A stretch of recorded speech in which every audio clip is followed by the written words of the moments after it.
Welcome, my phone is a XIAOMI Black Shark 2, and today I will show you how to capture a screenshot on the device.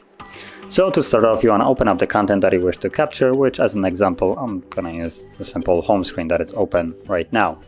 And once it's open, all you need to do, hold power key, volume down, put those keys at the same time. You'll get this animation, at which point you can let go, saving screenshots or screenshot as a single one. And that's about it. From here you have a couple of toggles, you can share, edit or delete, and if you choose to just ignore this message, it will go away and the image itself can be found in your photos.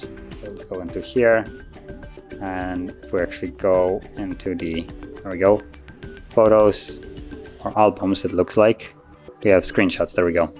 So it's in the screenshots album, and that's basically the image as you can see. So that is how you'd capture a screenshot, and if you found this very helpful, don't forget to hit like, subscribe, and thanks for watching.